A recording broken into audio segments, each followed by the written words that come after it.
Pagi semuanya. Sekarang gue ngisi dokumen untuk pengurusan paspor.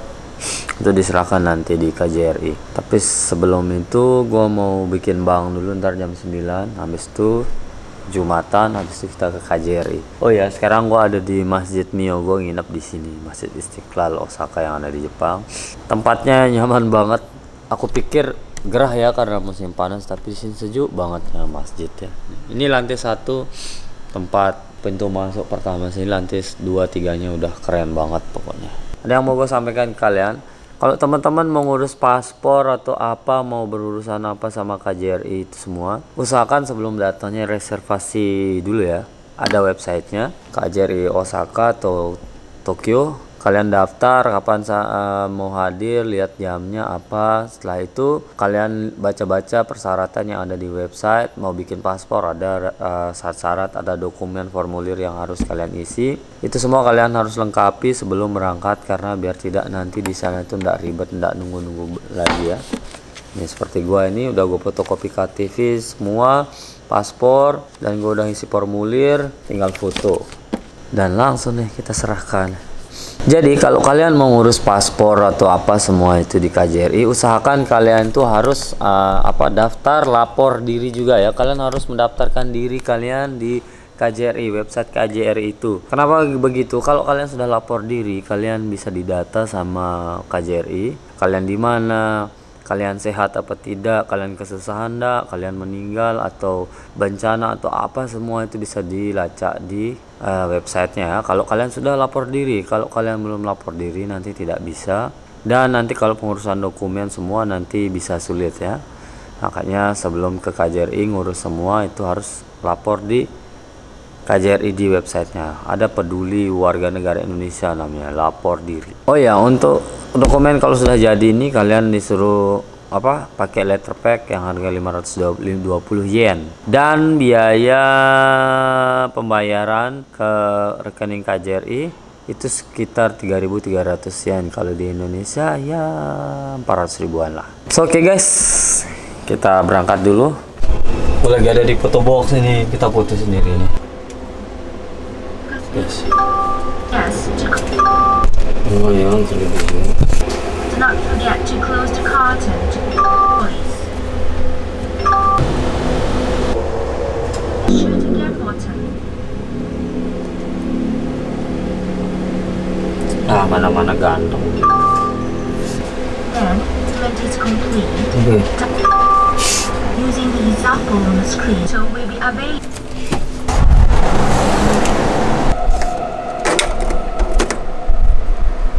Ganteng. Foto ganteng gue udah jadi, sekarang gue mau ke bank. Ganti kereta lagi. Gue sudah nyampe Homachi. Kalau kalian mau ke Bank Osaka Bank BNI yang ada di Osaka, kalian turun di Eki Homachi, jalan sebentar dan langsung sana. Persyaratannya gue buka di si websitenya, disuruh datang ya, nggak bisa di online kan apa katanya. Kita jalan dari Eki sekitar 2 menit. Itu Bank BNI nya guys, Bank BNI lantai 3, naik lihat. Bank Indonesia. Pertama kali gue ke Bank Indonesia yang ada di Jepang.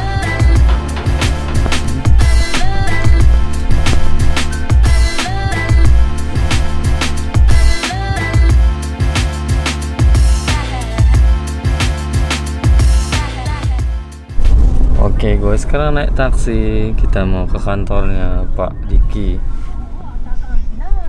Pak Dirut Ekspor Impor ini. Siapa tahu kita bisa ekspor kerupuk umi gua ke Jepang ya. Tadi kita udah ngurus bank. Ternyata stafnya orang Jepang dan ngomongnya bagus. Mantap dah. Ibunya ngomongnya baik ya. Enak diajak ngobrol tuh. Jadi pengen curhat gua tadi. Tapi gua harus buru-buru ini. Halo, gue sudah berubah jadi batik sekarang. Karena kita ketemunya Pak Dirut, jadi kita harus yang sopan lah. Ini gak rambut gue ini, gue penasaran nanti dikira gue Yakuza ini. telepon Pak Dirut. Halo, assalamualaikum Pak Diki. Oh, saya udah di depan ini kayak bangunan be ning Cang Taman ya. Oh ini Pak Diki, itu dia ini Pak Dirut kita ini sama ini Pak Dirut kita. Mana kantornya ini? Selamat datang di kantor kita. Woi, salaman boleh salaman? Boleh. Apa kabar? Baik. Sendiri ya. Woi, boleh sama saya? Boleh. Wih, kantornya keren Pak Diki. Nah, ini website kita ini. Ini websitenya ini ya nih. Jadi atpc.or.jepang. Ini kalau mau cek ini ya. Konnichiwa. Konnichiwa. Nihonji. Iya, Nihonji. Konnichiwa. Mas Neo Jepang nih. Boleh saya rekam nih? Oh iya, monggo. Oh. Silakan. Mau direkam boleh? Boleh. Kosan-kosan boleh. Ini stafnya orang Jepang ya, stafnya Pak Diki. Salam kenal. Ini bagus. Ada wakil saya juga di Oh, dalam. iya. Nah, ini website ini Iya, kita gunakan mengenai informasi tentang pasar Jepang. Iya. Jadi bagi pelaku usaha yang pengen tahu mengenai pasar Jepang itu seperti apa, bisa baca informasi di sini. Klik websitenya Di ITPC. Terus klik di sini baca informasi pasar. Assalamualaikum Bu. Kita taruh semuanya di sini informasinya. Jadi produk-produknya apa saja ya, bisa kita siapkan market briefnya. Saya juga mau ngomongin ini Pak. Saya mau ekspor kerupuk ibu saya. Ini wakil ITPC. Saya Dian. Salam Bu. kenal, Mas Dian. Gitu. Satu lagi tak keren ada Oh, juga. boleh. Namanya Ina Ekspor. Nah, Ina Ekspor ini Sekira Ina Ina mah emak itu. bukan Ina Ekspor itu. Ina Ekspor ini. Ya. Jadi itu aplikasi kembangkan oleh Kementerian Perdagangan. Ina. Itu berisi lebih kurang 12.000 pelaku usaha dari Indonesia. Ini di Jepang? Di Indonesia. Jadi pelaku usaha di Indonesia. Jadi untuk bayar-bayar nggak hanya dari Jepang aja, tapi bayar dari negara-negara lain. Jadi bisa mengakses Ina Ekspor. Jadi jangan lupa para pelaku usaha juga daftar di Ina Ekspor. Mantap. Berarti usaha ibu saya harus Bisa daftar di sini. juga. Cuma harus punya NIB ya, badan usaha harus jelas dulu. Oh, apa keuntungannya itu? Nah ini jadi pelaku usaha di luar negeri bayar-bayar itu bisa ingin tahu dia ingin mencari produk Indonesia, supplier, misalkan mau cari kopi, lalu mau cari segala macam ya, segala jenis, misalkan produk perikanan, produk perkebunan, pertanian. Nah, dia bisa mengakses sini dicari. Gitu. Oh, nanti saya obrak-abrik. Harus. Jadi kalian kalau mau melakukan usaha, mau kirim-kirim, nanti kalian buka website yang tadi ada di link nanti. Ini kita mau bongkar gerbek kantornya. Bongkar lah, kayak apa nih bongkarnya? Gitu. Kita kemana nih? Ya udah itu. Mau belum makan kan? Saya udah makan di masjid tadi. Sarapan sih. Ntar kita makan bareng. Boleh? Mau ini kan nge-gym kan, nah, ajak ntar makan. Saya datang langsung malak ini. Duduk. Para pencari jodoh di Indonesia menginginkan seorang orang-orang di Indonesia menginginkan seorang jodoh, gimana caranya supaya ke Jepang? Karena otak-otak orang Indonesia ini pengen nikah sama orang Jepang biar tinggal di Jepang. Jadi di otaknya harus sama orang Jepang. Tapi ternyata kan sama orang Indonesia pun bisa kan manggil keluarga kan, itu berapa orang itu ya? Tergantung kontrak ya. Ya, jadi sebenarnya perwakilan dari kantor-kantor di Indonesia sendiri ada banyak ya yang ditugaskan di berbagai negara gitu. Iya. Tidak hanya KBRI, KJRI, juga ada ITPC. Kalau di Tokyo ada BI Tokyo, ada BNI, Pertamina, Garuda gitu. Jadi banyak. Jadi misalkan ada yang pengen ke Jepang tapi mau sama orang Indonesia gitu ya, bisa PDKT tuh. Ibu siapa dulu belum kenalan ini? Risti. Ibu Risti ini Bisa dipepet tuh. punya di PDKT anak tuh. ini. Anaknya umurnya berapa sekarang? Saya 3. Umurnya? Udahan cewek? Kelas 6 SD, kelas 4 dan kelas baru masuk TK habis Cewek? Natsumi Sumi. Cewek semua? Laki-laki, perempuan, laki-laki. Wah, kalau cewek jodohin. Oh, ibu sebelum di sini di mana? Saya sebelum di sini di Jakarta ya. Kita kan dari Kementerian Perdagangan ya. Kita Negara bagi yang tiga. pertama Jepang ya? Saya ini negara pertama buat saya di Jepang gitu. Tapi mungkin kalau Kemendak sendiri ada perwakilan di berbagai negara ya, nggak hanya Jepang ya. KJRI. Jadi ini adalah perwakilan KJRI yang menangani trade promotion. Jadi untuk menangani promosi produk Indonesia ke Jepang. Jadi kita bagian dari KJRI Osaka. Selain barang-barang seperti ini, makanan pun juga dipromosikan gitu. Iya, makanan, minuman, lalu juga komoditi ya, pertanian, perkebunan juga kita promosikan. Siap. Tentunya kita promosikan juga harus yang benar-benar mereka di Indonesianya sudah legal ya, tidak sembarangan. Kenapa begitu? Karena kita kan ada di negara orang yang berbeda. Kita harus tahu siapa yang kita promosikan. Gitu loh. Kalau semua dipromosikan lah, ya kita senang sekali, tapi kita harus tahu dulu ini legal apa enggak gitu loh. Bohong-bohong nanti cuman iseng gitu kan. Betul. Ini podcastnya kan sambil jalan ya. Di sana kita cerita di dalamnya. Kita mau bikin makan dulu ini. Nanti kita ngobrolnya di sana biar lebih fokus. Oh dia. Wah, awas aja. Biar belik badan lah itu ya. Berotot tuh. Wah, ini rekomen dari Bapak Diki kita ini.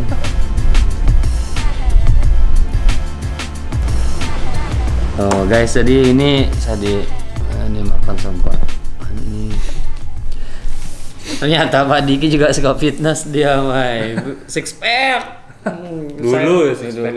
Enggak, cuma kalau dilihat sekarang dari luar pun masih berbentuk badannya. Untung saya fitness ya, jadi enggak saya malu kesini. Karena ini saya direkomendkan makan wings. Udah berapa tahun saya di sini, Pak, kantornya? Kantor ini 2021 Januari. Berarti sering makan ini ya? Nah, saya baru datang di sini Februari 2021. Langsung makan ini saya unboxing chicken wing. Loh, ini benar-benar protein level dewa ini. Biar belik berotot tuh. Ya memang katanya ayam tuh proteinnya tinggi. Tapi anehnya Pak, saya semenjak di Jepang saya tidak suka makan ayam. Oh gitu ya. Kenapa gitu? Mungkin istri saya kalau masak suka mentah. Ini kan nggak mentah. Iya, istri saya suka masak tuh setengah matang tuh. Jadi kalau kita kebiasaan di Indonesia, nasi kita itu atau ayam tuh sampai kering, yang ketegel lu. Sampai dalam-dalamnya kan. Jadi setengah, jadi cuma makan kulitnya doang kan. Akhirnya kebiasaan. Makan daging usi. Tapi ini kayaknya kayaknya di boy dulu ya. Astaga, nih kita mau Jumatan dulu. Bos jaknya gagah doang mobil, tenbok mobil dan. Nah, kita mau ke KJRI sekarang, kita mau Jumatan sebentar dulu. Inilah ini kalau mau jadi seorang pegawai perdagangan, kementerian ini kita mau ke. Saya ini tadinya pakai kaos ini. Tapi saya mau ketemu Pak Menteri, makanya ganti baju sebagai batik.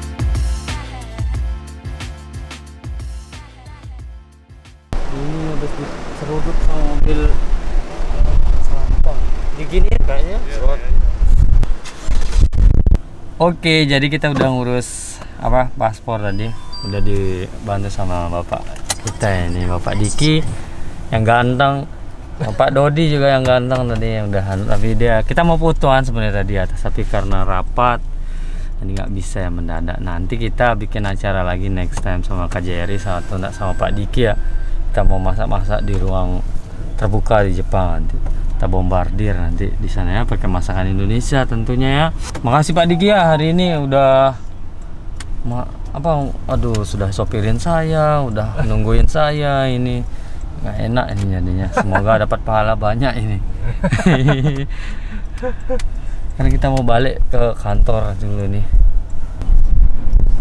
Mana saran Pak Diki tentang kita promo nanti bumbu-bumbu itu di sangat bagus tuh, sangat menarik ya, memperkenalkan bumbu-bumbu Indonesia. Sama bumbu-bumbu yang sudah masuk di Jepang ya. Seperti ada kunyit itu pernah saya lihat juga, lalu juga ada pala, juga ada, kita promosikan, kita bikin menu Indonesia gitu. Betul, ya atau enggak menu Jepang tapi kita melakukan yang bisa kolaborasi dengan menu Indonesia bisa dikolaborasikan dengan Jepang. Mencampur itu ya gimana rasanya, karena saya pernah mengkolaborasikan masakan Jepang dan Indonesia. Saya bikin sambal terasi, saya campur natto. Tahu natto kan? Iya, natto, tempe yang kayak tempe. Yang kayak ingus tuh. Itu saya coba itu, loh rasanya enak ya, hilang rasa NATO-nya langsung. Bok terasi bro. Ada di video saya bikin seperti itu. Ya, kita perlu itu salah satu eksperimen. Bentuk apa ya, eksperimen juga strategi. Iya, Strategi betul, promosi itu memang perkenalkan secara utuh makanan Indonesia gitu, atau juga kita strategi berikutnya adalah ya kita menyesuaikan dengan menu yang ada di Jepang ini juga. Untuk kita berkolaborasi gitu. Betul. Kita juga harus bisa terbuka ya, jadi bisa terbuka karena untuk adaptasi seperti produk-produk ini. Jadi Jepang jadi lebih mengenal, oh ternyata produk Indonesia itu bisa gabung ya sama Jepang. Bisa karena kalau kita sodorkan makanan Indonesia, mereka bingung, ini makannya pas kapan, ini makannya bagaimana. Kalau kita mungkin di kampung kita makan beberuk lah sama ayam taliwang, dia bingung, ini saya makannya pas kapan ya, sebelum nasi atau bagaimana, kan begitu. Dimakan jam berapa dia nggak tahu, karena di Jepang istri saya sarapan roti ya, di Indonesia saya nggak pernah sarapan roti. Mana ada sarapan makan siang roti ya, gitu dia. Saya dulu di Lombok sarap itu sempat beli bakwan, bakwan, tahu isi gitu ya. Tahu isi, pisang melon. Wah, pisang melon andalan itu. Pisang molen ya, kok melon sih? Oh, enak banget itu asli. Pisang molen. Terus yang tukang jualan yang keliling itu pakai gerobak itu. Zaman dulu tuh. Selai dulu mah harganya. Zaman dulu besar dulu. Sekarang 2000 kecil-kecil, gini-gini besarnya. Oke guys, nanti kita mau bahas tentang juga nanti proses apa sih Pak Diki ini, apa sih, orang apa sih, kalian pasti tahu, penasaran kan, dia ini di Jepang ngapain sih ini. Wah, nanti kita tanya deh di sana sama tentang ekspor impor, biar kalian tahu informasi gimana itu proses yang boleh sama yang tidak boleh. Oke, mantap. Oke guys, sekarang kita udah nyampe kantornya Pak Diki, dan sekarang gue melihat sesuatu yang bikin gue terpukau ini. Aku pernah lihat ini di TV, kalau enggak di mana ya. Ini sepeda bambu. Ini buatan Indonesia, Pak Diki? Temanggung ya? Temanggung. Ini, desain Sigi S. Kartono, Piranti Bote, Temanggung, Indonesia. Nanti kita coba culik sepeda ini, kita pakai review.